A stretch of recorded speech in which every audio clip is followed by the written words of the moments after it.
ഇനി നോക്കാം ഇന്നത്തെ അറിയിപ്പുകൾ. സംസ്ഥാനത്ത് ക്ഷേമ പെൻഷൻ കൂട്ടാൻ ആലോചന. 200 രൂപ കൂട്ടി പ്രതിമാസ പെൻഷൻ 1800 രൂപയാക്കണമെന്ന നിർദ്ദേശമാണ് ധനവകുപ്പ് പരിഗണിക്കുന്നത്. പെൻഷൻ വർധനവ് അടക്കം വിവിധ ക്ഷേമ പദ്ധതി പ്രഖ്യാപനങ്ങൾ തദ്ദേശ തെരഞ്ഞെടുപ്പിന് മുന്നോടിയായി കേരളപ്പിറവി ദിനത്തിൽ തന്നെ ഉണ്ടാകാനാണ് സാധ്യത.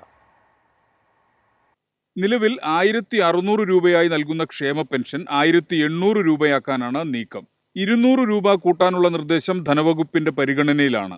തദ്ദേശ തെരഞ്ഞെടുപ്പിന് മുൻപ് തീരുമാനം വന്നേക്കുമെന്നാണ് റിപ്പോർട്ടുകൾ. പെൻഷൻ 2500 രൂപയാക്കുമെന്നാണ് LDF പ്രകടന പത്രികയിൽ പറഞ്ഞത്.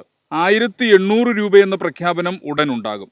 സംസ്ഥാനം കടുത്ത സാമ്പത്തിക പ്രതിസന്ധിയിലൂടെ കടന്നുപോകുന്ന സാഹചര്യത്തിലാണ് ഇത്തരമൊരു തീരുമാനത്തിലേക്ക് സർക്കാർ എത്തുന്നത്. കേരളപ്പിറവി ദിനത്തിലായിരിക്കും സുപ്രധാന മാറ്റമുണ്ടാകുക എന്നാണ് സർക്കാർ അടുത്ത വൃത്തങ്ങൾ നൽകുന്ന സൂചന.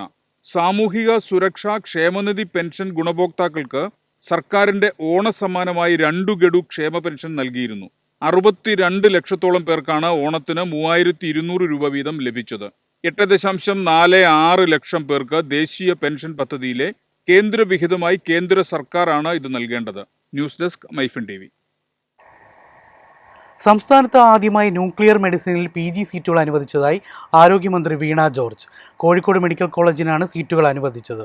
രാജ്യത്ത് സ്റ്റേറ്റ് മെഡിക്കൽ കോളേജുകളിൽ ആദ്യമായാണ് ന്യൂക്ലിയർ മെഡിസിന് PG പഠനം സാധ്യമാകുന്നത്.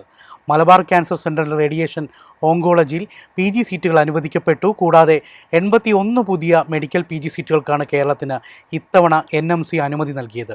ആലപ്പുഴ മെഡിക്കൽ കോളേജിൽ 30, കോഴിക്കോട് മെഡിക്കൽ കോളേജിൽ 2, മലബാർ ക്യാൻസർ സെൻ്ററിൽ 2 എന്നിങ്ങനെയാണ് സീറ്റുകൾ അനുവദിച്ചിരിക്കുന്നത്.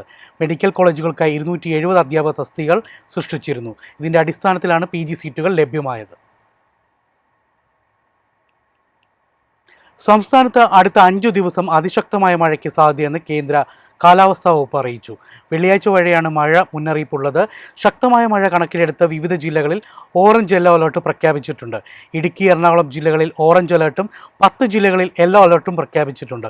ഒക്ടോബർ 23 വരെ ഇടിമിന്നലോടുകൂടിയ മഴയ്ക്കും മണിക്കൂറിൽ 30 മുതൽ 40 കിലോമീറ്റർ വരെ വേഗതയിൽ ശക്തമായ കാറ്റിനും സാധ്യതയുണ്ടെന്ന് കേന്ദ്ര കാലാവസ്ഥാ വകുപ്പ് അറിയിച്ചു.